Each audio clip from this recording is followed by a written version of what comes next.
Welcome, dear viewer, to Baraton TV here and hereafter. Today we have a guest, a very, very important guest, Professor Mutuku Mutinga, great Vice Chancellor, great leader of the church, and I think we are going to learn a lot from him. And so welcome, dear viewer. Professor Mutinga, welcome. Thank you. Yeah. Thank you. Happy to have you on Baraton TV. Yes, sir. We would like to know just about you. This is your story. Yes. Your name is Professor Mutuku J. Mutinga. That J, Yes. what does it stand for? The J stands for John. John. My father's name is John Mutinga. Okay. And therefore, I adopted my given name, Mutuku, Okay. and then took the middle name as John, son of John, Yes. Mutinga. Okay, welcome, Prof. So we want to know something about your story, because Baraton TV, we have looked at your life and what you have achieved, and we think humanity will learn from you. Where were you born? Tell us something about your upbringing and your conversion. Please, welcome, Prof. Thank you, Yeah. Dr. Cassis. I was born in a little village known as Ibubuka. Ibubuka. Ibubuka. Yes. Something to do with rising? Yes. Yeah. Rising up of something. Ibubuka, you know, Ibubuka. rising. Yeah. Yeah. In Machakos. Okay. Now, currently in the county of Makueni. Okay. I grew up in a family of 11 children. Okay. I am the third born Of 11. of 11. Yes. 7 girls and 3 boys. Okay. And we grew up in the village. At that time, really life was really very good for children. You grow up raising up cows, looking after cows, goats and sheep. I knew the names of those animals which I looked after. You used to name the animals? Yes. Yes. And then in nature there, my mother knew all the birds around. So I took a lot of interest in looking at them, knowing the birds, and hearing their songs. And sometimes my mother would tell me what these birds were talking about, and relate those to my behavior as I was growing There's up. one you told us about, this bird that talks about getting a pixel to uproot a tree. Yes. Yeah. Well, when my mother wanted me to be really very up and active, Yes. he would say, now you see that little bird there, Cavalia. Yes. Cavalia is a small bird, but he has great aims. And he said, now he gets on the tree and he says, I will uproot this tree. And he's a small bird. And a small bird. Yeah. And if I can't uproot it, I'll go for implements to uproot it. To uproot the tree. Yes. And so that gives you confidence that even when you are small, Yes. you can achieve big You can things. achieve something. Yes. Then she would tell me of another bird which builds a nest and doesn't put roof on it. Okay. And just an open nest. An open one. Yes. You say, don't be lazy and do things halfway. Look at this bird. And when the rain is coming, the bird says, my little children, don't worry. When this rain is over, I'll build another one and nobody will be able to put a roof on it. You'll never be wet again. Yes. And when the rain is over, Yeah. the same bird says, it will never rain again, don't worry. So he never finishes the bird. So these are lazy, It's a representing a lazy character. Character which just does things halfway. And it gives all excuses as to why they have not finished. And there was this story of the green gram that never boils. Yes. Yeah. You got this from your mother too? That was from my mother. You can boil it for hours. And it never gets cooked. It remains the same. Exactly. The name was Mbitia. Mbitia. Yeah. Mbitia. Yeah. Mbitia is in Dengu, and everybody in Kenya, I'm sure, knows it. Yes. You can be eating very well cooked dengu. Green grams, yeah. And all of a sudden you hear crack. It is You one hit which something, yeah. which Wow.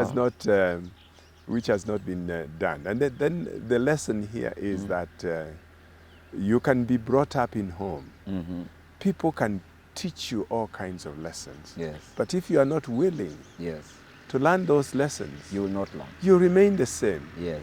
And you become bitter, and the bitter doesn't serve anybody any purpose. Unhelpable. Yes. Even though you are boiled, nothing happens to Nothing you. happens to it. So, how was your schooling early then back at home as you grew up with Yes. your brothers and sisters? You went to school? I went to school, Yeah. but there were very few schools. Okay. Most of them went up to standard 4. Okay. And ended Only grade 4? End of the story. Yes. And Very few apart.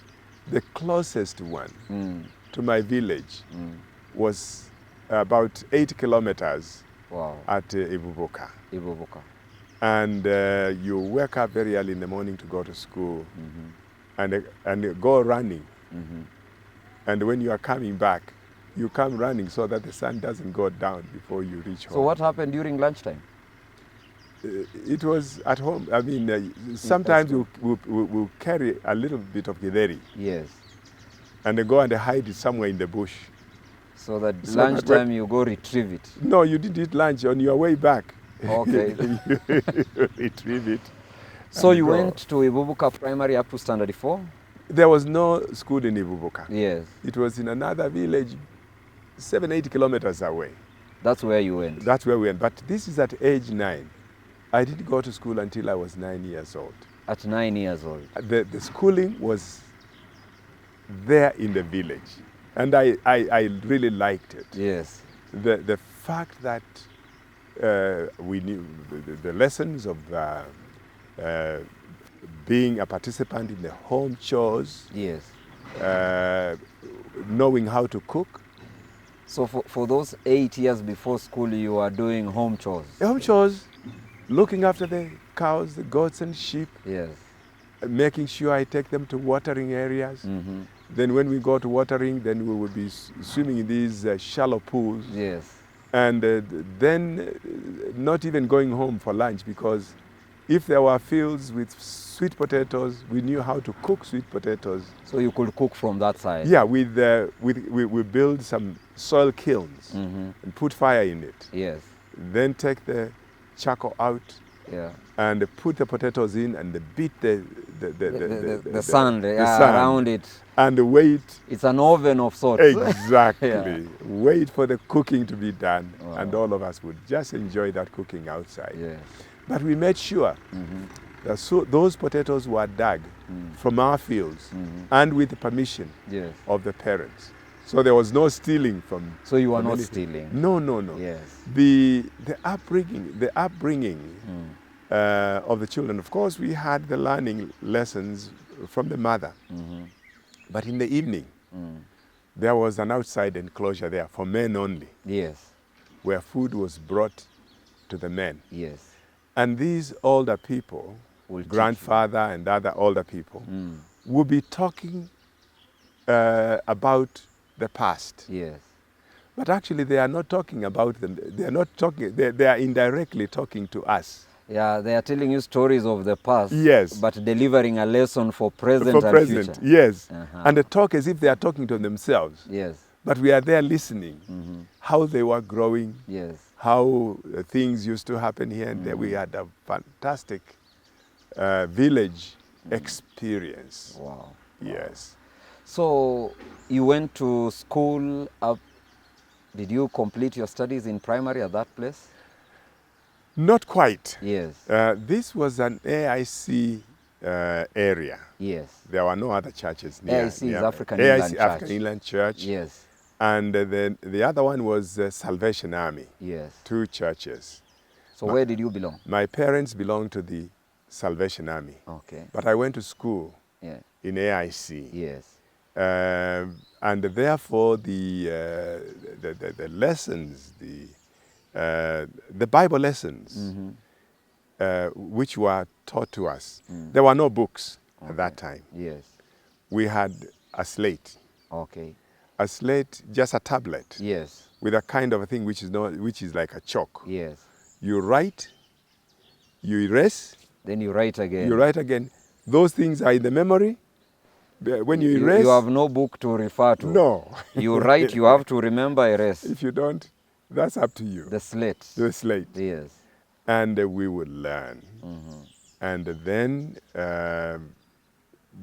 Bible lessons, those were very fantastic in AIC. I learned, for instance, Psalms 23. Okay. The whole Psalms 23. The Lord is my shepherd. The Lord is my shepherd. Psalms 1. Yes. Blessed is the man, blah, blah, blah, blah. Yeah. Up He's to like today, a tree by the waters. Yes. In Kikamba. Wow. Up to now, Yes. I can recite them. In Kikamba. In Kikamba. Yes. Yes. And so it is very important for children to learn things in their early life. And these lessons were then brought to us, and the religious teaching were very, very important, in addition to the other secular mathematics, English, and so forth. And this is what impacted your life. This impacted very, very much. Up to standard 3, Yes. I was in this AIC. Then something happened. Okay. We moved from Ibubuka to Itetani. Okay. Lower. One was high up on the mountain. These are Mboni hills. Mboni areas. Yes. Just at the foothills of the mountain. Yes. We then moved down to the valley. Yes. At Itetani. Yes. Now at Itetani, we had a neighbor who was a Seventh-day Adventist. Okay. And the children will go, it's another 7 miles away. A school had been started by missionaries from Nyanza. Okay. Who had Nyanza and Kisi. They came all the way to Kambani. Yes. And they started school at Mutitu. Okay, okay. And Mutitu is still a big Adventist center. It's a big Adventist center. Yes. So those missionaries built a school at the lower Mboni. I mean, actually not Mboni, but another location, Kalama. Yes. To now impact that area with Adventist education. Okay. And their education was really also Bible-centered. And so when the family completely relocated to Itetani. Yes. And now you had this Adventist neighbor. Yes. And that's where the influence began. Now, the children of this Adventist neighbor, particularly one son, John Bola Mwandi. Yes. Unfortunately, he just passed away last year. He became my best friend. Okay. He would come after church on Sabbath. He would teach me all the lessons they had learned in Sabbath school. Yes. He would sing the songs and teach me the songs. Yes. And then the sisters joined, and we were very happy. My brother also, my older brother. Yes. So my father observed this and said, we are taking you from the school at near Ibubuka was Kikini, AIC. Take you from Kikini and take you to Mulumo, where this other boy is. I like his behavior. So next year, you will go there. I didn't like it very much, although I liked my friend. Yes. Because I had also friends at the other school. You had friends in the other school, So my brother and I were taken to this new school. Against the opposition of the villagers. He said, don't take to these people. They will change you to follow this small Sunday. Yes. The going to church on Saturday was referred as a small Sunday. A small Sunday. Everybody else was worshiping on the big Sunday. Why would they worship on small Sunday? So you shifted? I shifted. Yes. And that was now grade 4? This was grade 4 and grade 5 in this particular school. Yes. And the class ended. Yes. It had one extra. Instead of standard 4, it went to standard 5. And that was the end of the school. That was the far the school could go. Exactly. Yes. But in this school, we had a headmaster from Nyanza. Okay. His name was Benjamin Owino.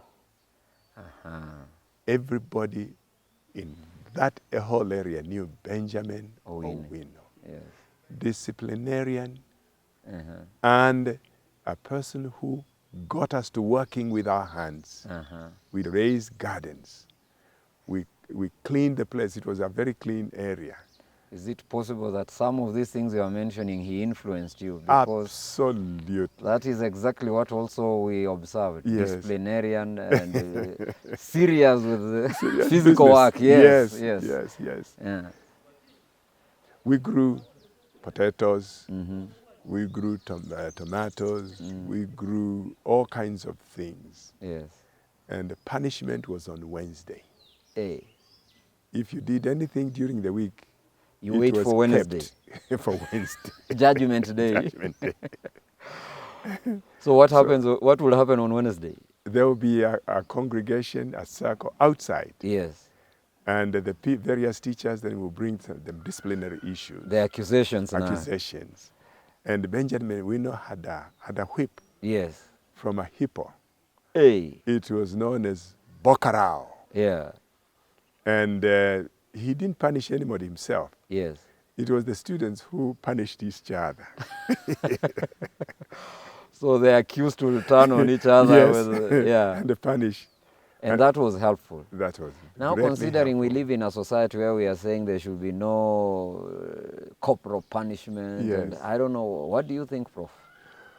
Well, I don't know whether to pass a judgment. Yeah. But for that particular time, it worked. It worked very well. Yes. And the teacher was above the parent. When we went home, when we said the teacher said so. Yeah, it was final. You couldn't go again against what the teacher said. You don't question the teacher. No question the teacher. Yes. But also the teacher were very loving to the children. They looked at the welfare of the students so well. Yes. And if the child was going astray, they would call the parent to come and discuss with the teacher what was the problem. So at what point did you join SDA? Now, actually, that was the beginning. Yes. I was very interested in Bible studies. Yes. And in this school, we started with Bible study and prayer. And we ended with Bible study and prayer, in addition to all others. Yeah. Then on church, on Sabbath, it was required that we come to church on Sabbath. Okay. And they taught us to why we were obeying this. They brought this scripture, support, and so forth. And it made a lot of sense. People were loving and so kind. You went to church as part of the school program? Yes. Yes. But when I went back home, yeah. My mother said, my father said, a teacher said that I should rest on Saturday. On Saturday. Yeah. And my mother said, no, that's just a way of get you lazy. Yes. You work on Sunday, you work on Saturday. You work on Sunday also. Yes. And my father said, no, you don't have to work on Sunday. So, to a certain extent, I had 2 days off. One granted by mother, another granted by father. Wow. But I was careful also because my mother said, now after the Sunday is over. Sunday did not have to, the Sunday was just to go to church. Yes.